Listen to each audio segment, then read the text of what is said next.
¿Sabías que entre Adán y el diluvio de Noé transcurrieron exactamente 1656 años? Pero la Biblia resume toda esa era en apenas unos pocos versículos. Millones de personas ya descubrieron por qué Dios borró casi todo rastro de esa civilización. Y lo que encontraron cambiará por completo tu visión sobre los orígenes de la humanidad.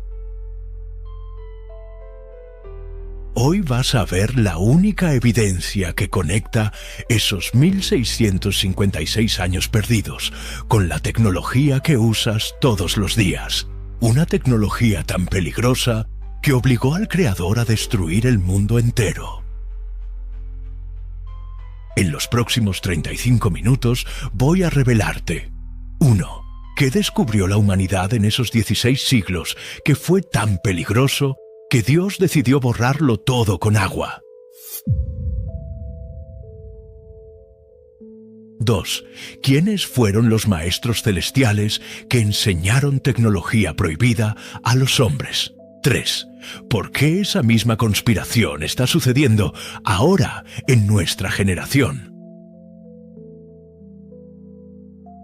Pero antes, déjame preguntarte, ¿por qué Dios permitió que una civilización avanzara tanto tecnológicamente solo para destruirla por completo? La respuesta no es lo que te enseñaron en la iglesia. Quédate hasta el final porque la revelación más impactante está a minutos de distancia. La historia tradicional dice que los 1656 años antes del diluvio fueron un periodo de simple decadencia moral. Gente pecando, desobedeciendo a Dios, y por eso fue castigada.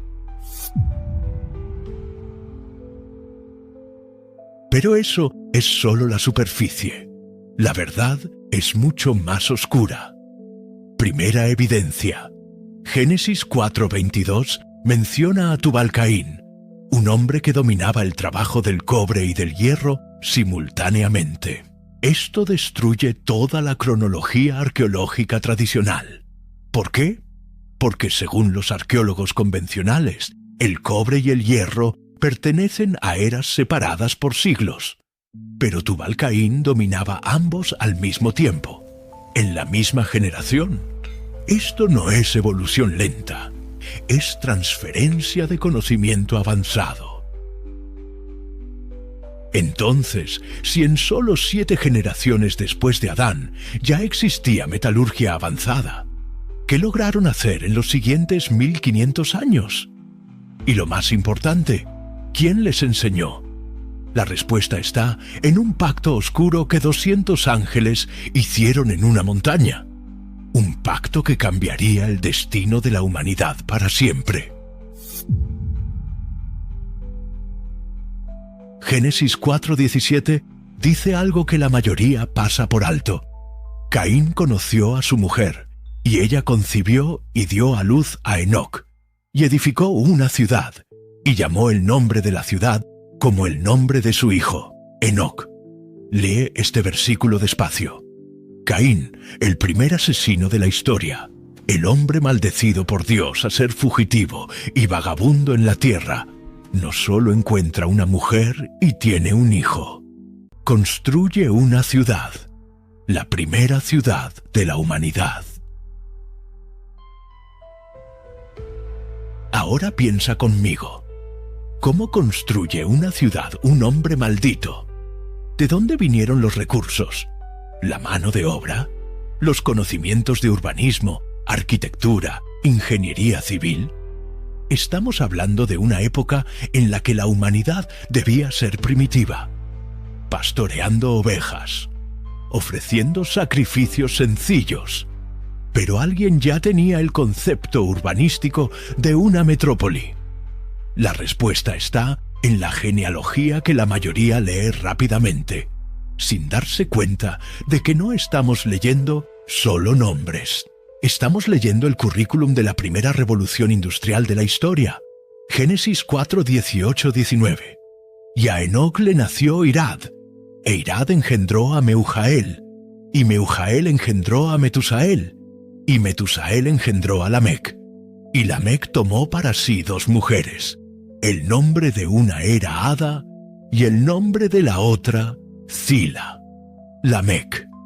Este nombre debería llamarnos la atención.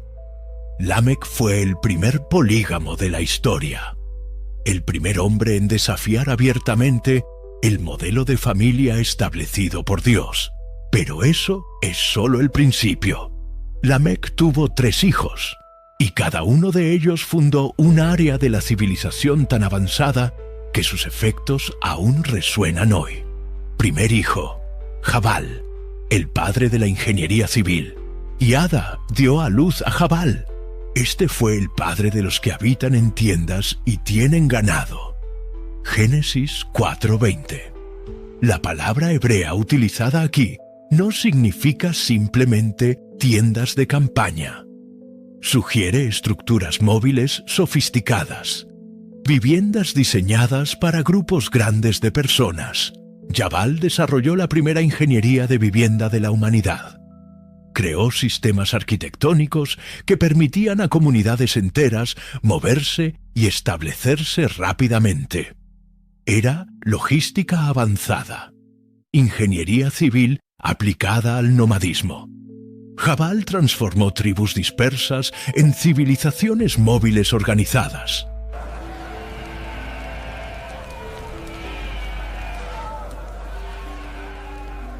Y el nombre de su hermano era Jubal. Este fue el padre de todos los que tocan el arpa y la flauta. Génesis 4:21. No estamos hablando de alguien que inventó la música de fogata. La palabra hebrea para arpa, quinor y flauta, ugab, indica instrumentos complejos con afinación precisa y construcción elaborada. Jubal desarrolló acústica avanzada. Entendía las frecuencias, la resonancia, los armónicos. Pero aquí está lo importante. La música en las culturas antiguas no era entretenimiento. Era tecnología espiritual. Era la forma de conectarse con dimensiones más allá de lo físico, de inducir estados alterados de conciencia, de comunicarse con entidades espirituales. Jubal no solo creó instrumentos, creó la primera interfaz tecnológica entre el mundo natural y el sobrenatural.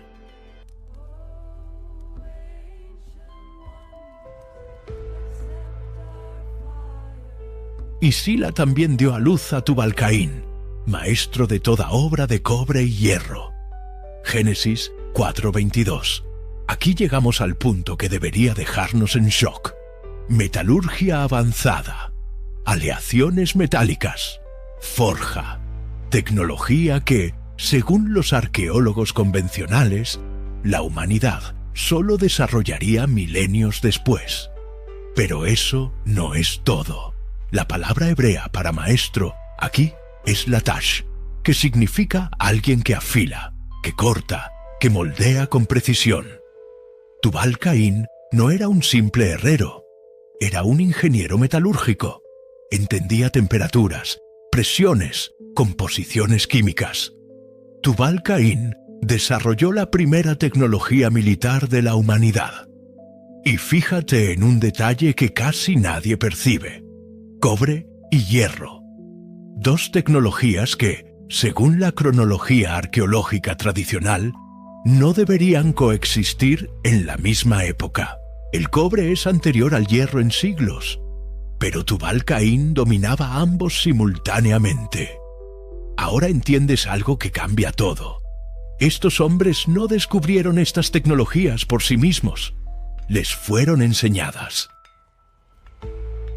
Imagina la escena, una ciudad que surge de la nada. No chozas de barro, sino estructuras de bronce y hierro. No pastores primitivos, sino ingenieros metalúrgicos y acústicos. No una sociedad simple, sino una civilización tecnológica avanzada. Y todo ello en solo unas pocas generaciones después de Adán. Pero aquí está la pregunta que debería aterrorizarnos. Si en 7 generaciones después de Adán, los descendientes de Caín ya habían desarrollado urbanismo, ingeniería, acústica avanzada y metalurgia, ¿qué lograron hacer en los siguientes 1500 años? Y lo más importante, ¿quién les estaba enseñando? La respuesta está en un grupo de seres celestiales que decidieron abandonar su posición en el cielo para intervenir en el desarrollo humano. Y lo que hicieron fue tan peligroso que Dios tuvo que encadenarlos en abismos hasta el día del juicio final. La Biblia lo menciona brevemente en Génesis 6:2. Los hijos de Dios vieron que las hijas de los hombres eran hermosas y tomaron para sí mujeres de entre todas las que eligieron. Pero este versículo es solo la punta del iceberg. El libro de Enoc, un texto antiguo que fue censurado del canon bíblico oficial, cuenta la historia completa. Y lo que revela es aterrador. Según el libro de Enoc, 200 ángeles descendieron del cielo en la antigüedad. No vinieron en misión divina, no fueron enviados por Dios. Ellos eligieron descender. Liderados por un ángel llamado Semiaza, hicieron un juramento en el monte Hermón.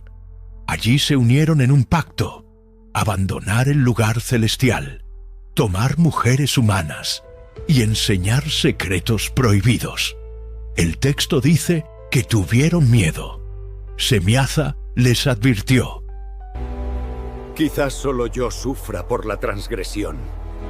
Pero todos respondieron: hagamos un juramento y unámonos con maldiciones para que no demos marcha atrás hasta cumplir lo que hemos decidido. Y así lo hicieron. 200 ángeles de luz y poder inconmensurables se convirtieron en maestros rebeldes de la humanidad. Respira hondo conmigo. ¿Te imaginas el impacto que esto tuvo?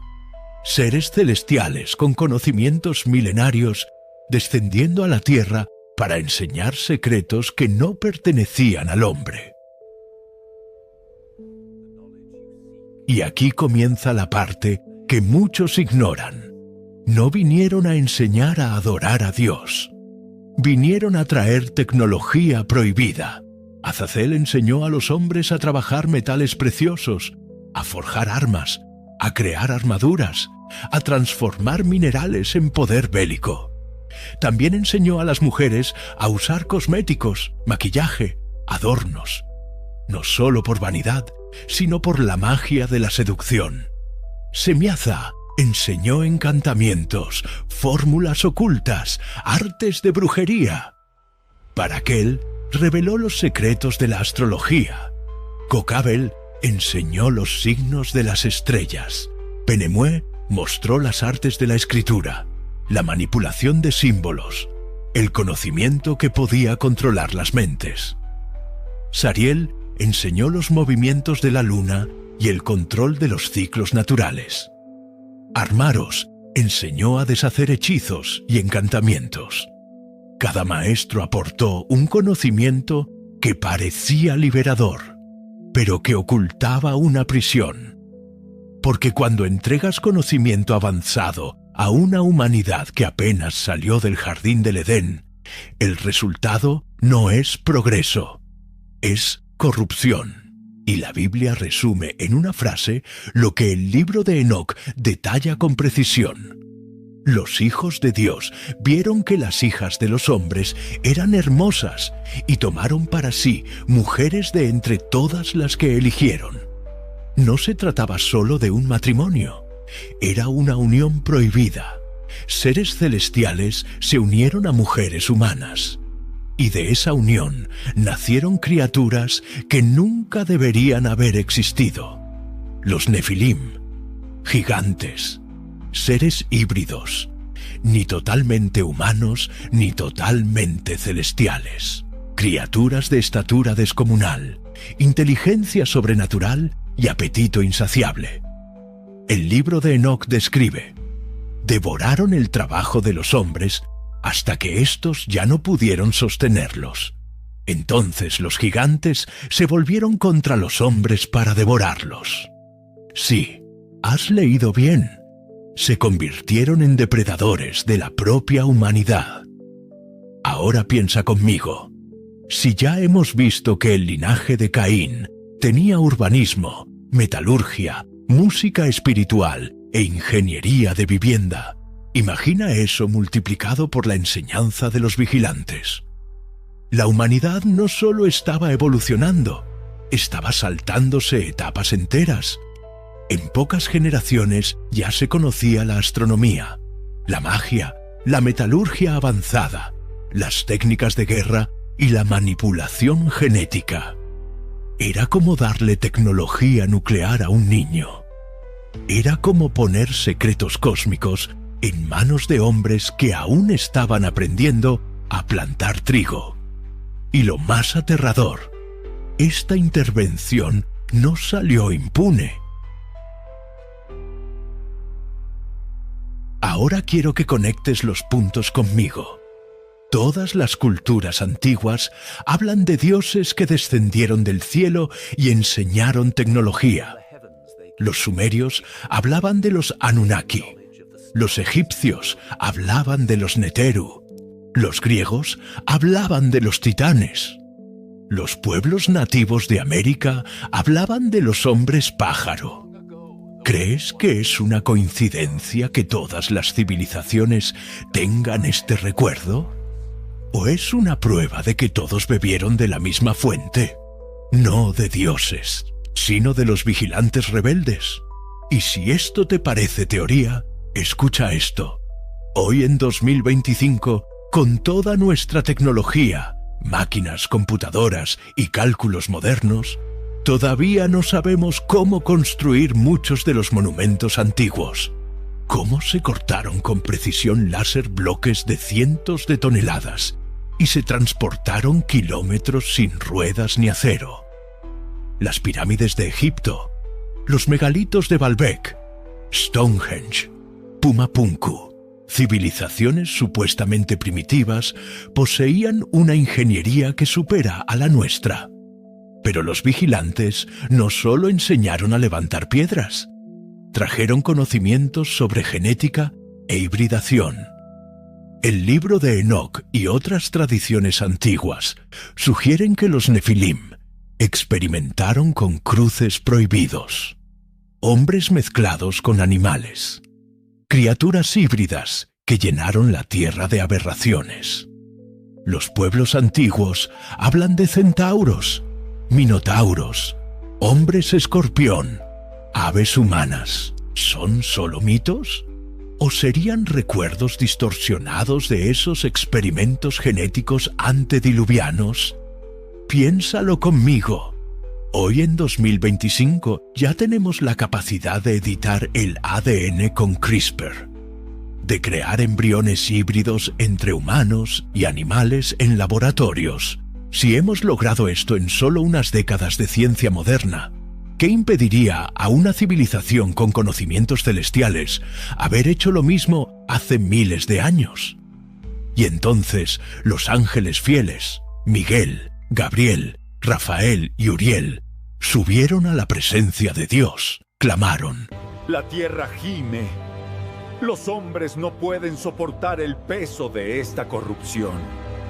Incluso los cielos se han mancillado con las abominaciones que los vigilantes han enseñado. Puedes sentir la intensidad de esta escena. El tribunal celestial reunido, analizando la corrupción de la creación, y llegó la sentencia. Primero, contra los vigilantes. Serían encadenados en abismos oscuros, privados de la luz hasta el día del juicio final. El líder rebelde Semiaza y sus compañeros fueron encarcelados bajo las montañas, sellados con cadenas eternas. Segundo, contra los Nefilim. Dios no permitiría que su descendencia contaminara la tierra para siempre.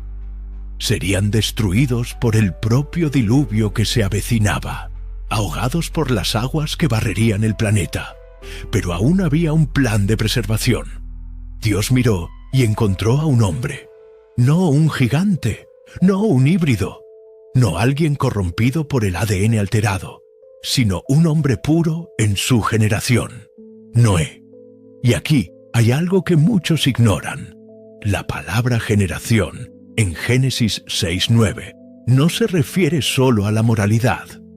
El término hebreo toledot puede significar linaje, descendencia. Es decir, Noé no solo era justo espiritualmente, también era genéticamente íntegro, sin contaminación de la corrupción de los vigilantes. ¿Habías pensado en eso? Que la preservación de Noé no fue solo una cuestión moral, sino también biológica. Génesis 6:12 dice: «Y vio Dios la tierra, y he aquí que estaba corrompida, porque toda carne había corrompido su camino sobre la tierra». Toda carne, no solo la humanidad, sino también los animales, las criaturas, incluso el orden biológico de la creación, estaba siendo alterado. Los híbridos eran solo la cara visible de una corrupción que afectaba al ADN de toda la Tierra. ¿Te das cuenta de la gravedad de esto? No era solo violencia, no era solo idolatría, era un ataque directo al proyecto original de Dios. La propia definición de lo que significa ser humano estaba en peligro, y por eso el diluvio no fue solo un castigo, fue una cirugía. Ahora vamos a unir todas las piezas. Desde Adán hasta el diluvio transcurrieron exactamente 1656 años. ¿Cómo lo sabemos? Porque Génesis 5 registra las edades de los patriarcas con precisión matemática. Adán vivió 130 años y engendró a Set. Set vivió 105 años y engendró a Enós. Enós vivió 90 años y engendró a Cainán. Cainán vivió 70 años y engendró a Mahalaleel. Mahalaleel vivió 65 años y engendró a Jared. Jared vivió 162 años y engendró a Enoc. Enoc vivió 65 años y engendró a Matusalén. Matusalén vivió 187 años y engendró a Lamec. Lamec vivió 182 años y engendró a Noé. Noé tenía 600 años cuando vino el diluvio. Suma todas estas edades: 130 + 105 + 90 + 70 + 65 + 62, 65, 87 + 182, 300 + 656 años. Exactos, precisos, sin margen de error. Pero hay algo aún más impactante en estos números. Los nombres de los 10 patriarcas, en hebreo, forman una profecía completa. Adán, Shita, hombre Set. Designado Enós, Shita, mortal Cainán. Doloroso Mahalaleel. El Dios bendito Jared. Descenderá Enoc, enseñando Matusalén. Su muerte traerá Lamec. Los desesperados Noé. Dequis consuelo, descanso. Li esto completo.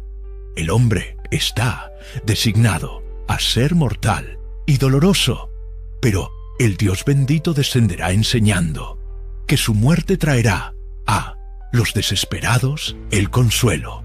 Esto es el Evangelio completo, escrito en los nombres de los patriarcas, antes de que existiera la Biblia, antes de que existieran los profetas. Dios escribió la historia de la redención en la genealogía de Adán. ¿Probabilidad de que esto sea coincidencia? Los matemáticos calculan 1 en 10 de 23. Imposible. 27, 15, 30, sí 30. Bloco, H. El diluvio y el reinicio. Y entonces llegó el momento. Matusalén, cuyo nombre significa «cuando él muera vendrá», murió a los 969 años. El hombre más longevo de la historia. Y 7 días después de su muerte, comenzó a llover. Por primera vez en la historia de la humanidad. Llovió durante 40 días y 40 noches. Imagina el pánico. Los templos siendo engullidos por las aguas. Megalitos cayendo como juguetes. Híbridos luchando por sobrevivir, pero siendo tragados por las olas. Sacerdotes clamando a los dioses que nunca respondieron. Y en medio de todo eso, solo una familia a salvo dentro de un arca. Génesis 7:24 dice: «Y las aguas prevalecieron sobre la tierra 150 días». Casi 5 meses de mundo sumergido, sin ciudades, sin monumentos, sin seres híbridos. Toda la gloria antediluviana sepultada bajo toneladas de lodo y agua. Por eso se borraron los 1656 años. No quedaron bibliotecas, no quedaron templos, no quedaron archivos. Solo ruinas enterradas que aún hoy nos confunden. Pirámides, megalitos, templos subterráneos, fragmentos de una era que Dios quiso ocultar. Y cuando las aguas comenzaron a bajar y el arca descansó sobre los montes de Ararat, Noé y su familia no solo estaban sobreviviendo, estaban reiniciando la humanidad. Era como si Dios dijera: ustedes son la nueva creación. Olviden lo que pasó, comiencen de nuevo. Y lo primero que hizo Noé al salir del arca no fue construir una ciudad, no fue levantar un palacio, no fue fundar una civilización tecnológica. Construyó un altar. Génesis 8:20. Y Noé edificó un altar al Señor, y tomó de todo animal limpio y de toda ave limpia, y ofreció holocaustos sobre el altar. ¿Notas la diferencia? Mientras que Caín construyó una ciudad y un sistema humano, Noé construyó un altar y adoró al Creador. Y fue en ese momento cuando Dios hizo un pacto. Estableceré mi alianza con ustedes, y nunca más toda carne será destruida por las aguas del diluvio. Génesis 9:11. Y como señal de esta alianza, puso el arco iris en los cielos, no como simple belleza, sino como recordatorio eterno de que nunca más habría un reinicio global por medio de las aguas. Pero aquí está la parte que muchos ignoran. El pacto no prometía que nunca habría otro reinicio. Solo prometía que no sería con agua.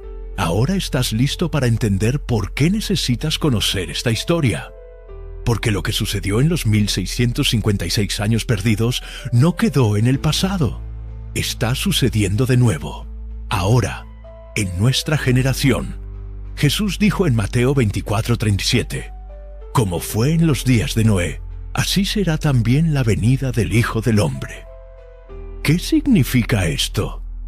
Si los días de Noé estuvieron marcados por la hibridación, la corrupción genética, la violencia, la idolatría y la manipulación espiritual, entonces eso mismo está sucediendo ahora. Piénsalo conmigo. Estamos jugando con el ADN, clonación, edición genética con CRISPR. Estamos creando inteligencias artificiales que piensan por sí mismas. Estamos manipulando el clima con geoingeniería.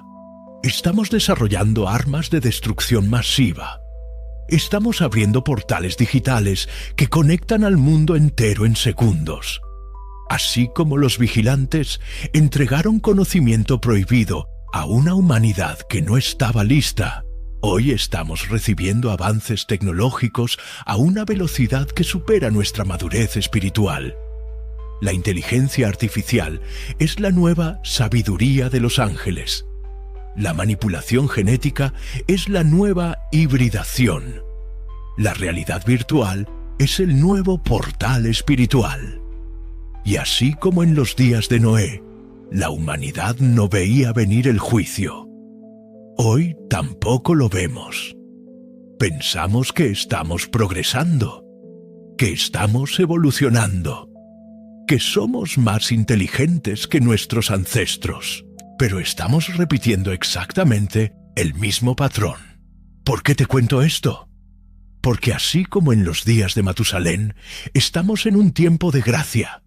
Cada día que pasa es una oportunidad. Pero así como su muerte marcó el fin, hay señales de que nuestro reloj está por terminar. No te digo esto para asustarte, te lo digo para despertarte. La pregunta no es si viene otro reinicio. La pregunta es, ¿de qué lado estarás cuando llegue? ¿Serás como la línea de Caín, que construyó una civilización impresionante pero corrompida? ¿O serás como Noé, que caminó con Dios en medio de una generación perversa? Entonces, volvamos a la pregunta inicial. ¿por qué Dios borró casi todo rastro de los 1656 años perdidos? Porque si tuviéramos acceso completo a esa ciencia, caeríamos en los mismos errores. Porque la humanidad no resistiría la tentación de repetir el pecado de los vigilantes. Por eso hoy miramos Göbekli Tepe, Stonehenge, las pirámides y nos quedamos en shock. Sabemos que algo anda mal con la cronología, pero no tenemos todas las piezas. Dios quiso que fuera así. No fue casualidad que esos 1656 años se resumieran en pocas líneas. No fue descuido que casi todo desapareciera bajo las aguas. Fue misericordia. Porque si conociéramos todos los secretos que los vigilantes enseñaron, si tuviéramos acceso a toda la tecnología antediluviana, si pudiéramos replicar sus experimentos genéticos, ya habríamos destruido el mundo de nuevo. Los 1656 años perdidos no son una historia del pasado, son una advertencia para el futuro. Son un espejo que nos muestra quiénes somos realmente cuando tenemos poder sin sabiduría, tecnología sin Dios, conocimiento sin humildad. Y ahora entiendes por qué esta historia es tan importante. Porque estamos viviendo en los nuevos 1656 años. La cuenta regresiva ya comenzó. Y esta vez, el reinicio no será con agua. Pero la historia de los 1656 años perdidos no termina en el diluvio. Porque hay algo que aún no te he contado. Algo que cambia todo lo que creías saber sobre el mundo antiguo. Los vigilantes fueron encadenados en abismos. Los Nefilim fueron destruidos por las aguas. Pero sus espíritus nunca murieron. Y aquí está la parte que la Iglesia no te enseña. Después del diluvio, cuando Noé y sus hijos repoblaron la tierra, los espíritus de los Nefilim, ahora sin cuerpo, comenzaron a vagar por el mundo, buscando cuerpos que poseer, buscando formas de manifestarse de nuevo. Y lo lograron. En Números 13:33, cientos de años después del diluvio, los espías que Moisés envió a Canaán regresan diciendo: también vimos allí gigantes, hijos de Anac, raza de los gigantes, y éramos nosotros, a nuestro parecer, como langostas, y así les parecíamos a ellos. ¿Cómo regresaron los gigantes si todos fueron destruidos en el diluvio? ¿Qué pasó en la Torre de Babel que permitió que los espíritus demoníacos se reorganizaran?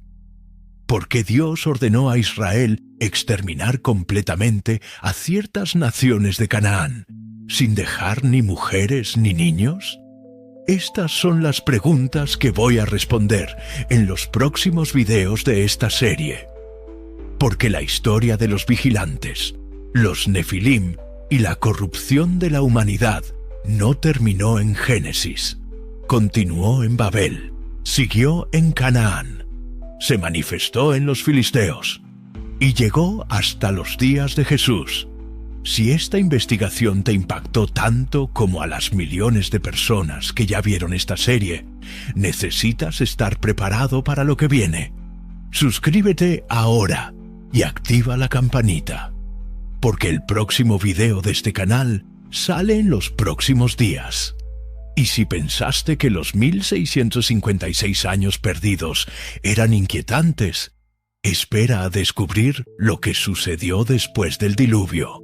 La historia que te contaron en la iglesia es solo el 10% de la verdad. El otro 90% fue censurado, ocultado, suprimido. Pero está en las Escrituras. Solo necesitas saber dónde buscar. Y eso es exactamente lo que vamos a hacer juntos en esta serie. Vamos a desenmascarar los secretos que el enemigo no quiere que conozcas. Vamos a conectar los puntos que la teología tradicional ignora. Vamos a revelar la guerra espiritual que ha estado ocurriendo desde el principio de los tiempos. Haz clic en el video que aparece en la pantalla ahora. Suscríbete. Comparte este video con alguien que necesita ver esta verdad. y déjame un comentario diciéndome, ¿cuál de estas revelaciones te impactó más? ¿La tecnología antediluviana? ¿Los vigilantes y su pacto prohibido? ¿Los Nefilim y la corrupción genética? ¿O el paralelo con nuestra era moderna? Comenta ahora porque leo cada uno de tus mensajes. Y tu comentario me ayuda a saber qué tema profundizar en los próximos videos. Nos vemos en el próximo capítulo de esta investigación. Porque la verdad prohibida apenas está comenzando a revelarse. Y lo que viene a continuación cambiará para siempre tu forma de leer la Biblia.